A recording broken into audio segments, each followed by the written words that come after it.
पूर्ण लावलाच नसतं लोकांनी. का अरे हे साहेबांना तुऱ्या निघेल भात काही, पण साहेबांच्या विश्वासामुळं गोडीमुळं कसाही निघो. गायकवाड साहेबांनी सांगलाय पूर्णच केलं. आम्ही पण किलो भर नाही काढून खातो, मी होतो ना, काढून खातो. मी आलो तर लावायला. नाही नाही, पण मग आता गोळ्या वापरल्या तुम्ही, हे मग तुमच्या याच्यात फरक पडला का काही? पडतच नाही नाही, उत्पन्न वाढणार आहे तुम्हाला माहिती आहे, परंतु नाही नाही, म्हणजे उत्पादन खर्चामध्ये काही बचत झाली का? झाली ना. कसं माणसा कमी लागत, रोप कमी लागत. आणि पुन्हा साहेब जो माणूस लागवड करायला जातो ना, तो महिनाभर आवाज गेला तरी भंगत नाही. दोरी उखडली का उठतो, उजन खाली वाकतो. ऐका, हे ती सुख आहे ना. गावठी लावला कंबर फार दुखत, भिनाटणे विसरंती पण आहे. पारंपरिक नाही नाही, मग आता तुम्ही गोळी खत दिलं तर मग पारंपरिक पेक्षा आता तुम्ही फोकून देता खत? फोकून देतच नाही आता आम्हाला. नाही नाही नाही, इथून मागं द्यायचे ना. मग याच्यात काय बचत झाली तुमची? आता बचत झाली आम्हाला. बरं का साहेब, काय झालं त्याच्यात उत्पन्न वाढला. ऐका, गोळी खतांनी उत्पन्न वाढला. टोचून देतो 4 जुडाला लागत. बरं का, पुन्हा आम्हाला आवणीच्या टायमात 20 माणसं लागत होती ना, तिथे 10 माणसात होतं. बरं का, दोरीवर लावताना. पुन्हा रोपाची बचत, जसं 40 किलो लागत व्हायला बियाला तिथे 20 किलोच होतं. 40 मधून निमालं निमा. बरं का, त्या बचत झाला. पुन्हा तो लावताना तुम्हाला सांगला का, इसरण ती गावठी लावायना कंबर फार दुखत. आता कंबरही दुखत नाही. म्हाताराही माणूस एकदम उभा उठतो, उद्याला वाकतो, त्यालाही काही आठवत नाही. याच्यात सुख आला. बरं का, आणि खत व्यवस्थापन आहे ना. आम्हाला पहिला फोकून द्यायचा, मग बरं का.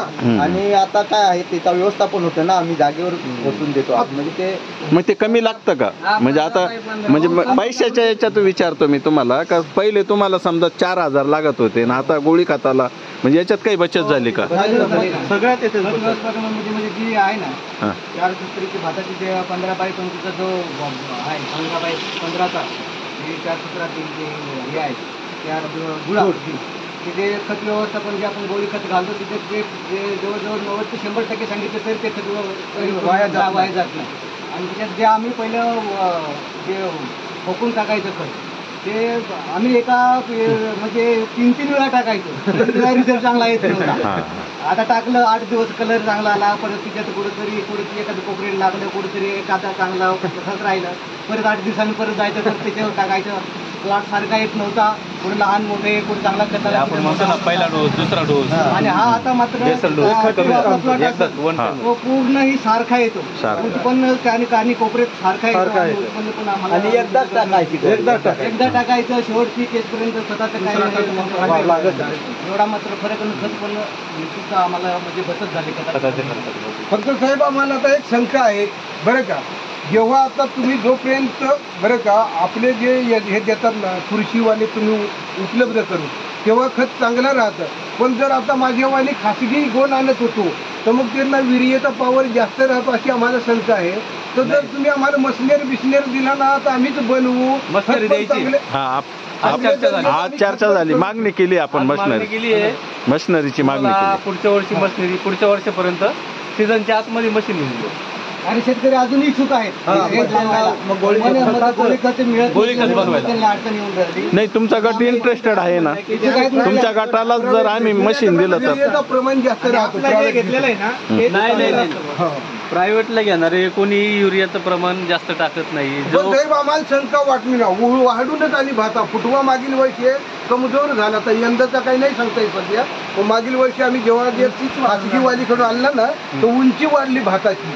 फुटवा थोडा कमी झाला. मग आम्हाला शंका आली तर कुठेतरी काही कमजोरपणा कंपनीत झालं काहीतरी असं. 100% बरोबर. 60% युरिया आणि 40% DAP.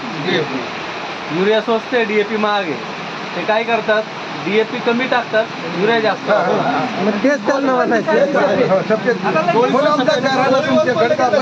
तुम्ही आहे ना कलरवर फक्त जाऊ नका, ते वाढत. परंतु आता RCFचा, इफकोचा यांचा DAP व्हाईट कलर आहे. उलट तो DAP 1 नंबरचा आहे कोरोमंडल IPL पेक्षा. पण तो DAP व्हाईट कलरचा, इफकोचा आणि RCFचा. कलरवर जाऊ नका. कलरवर नाही काय. नाही कलरवर नाही साहेब. नाही नाही, जे प्रायव्हेट तयार करताना तुम्ही म्हणता ते बरोबर आहे, युरिया जास्त वापरतात ते. भातात आम्ही आमच्या भातात Maintain. लावले नंतर 7-40 भात वाढून ratio आला, maintain आम्हाला नाही शंका आहे ना, का कुठंतरी काही पाणी मुळत डीएपी मागे ना. हा डीएपी मागितलं काय करतो 7-40चा रेशो बरं का यांनी जे सांगितलं ना ते बरोबर म्हणजे 100% युरियानी काय शाखीय वाढ होती फक्त. मग ते त्यांना रोप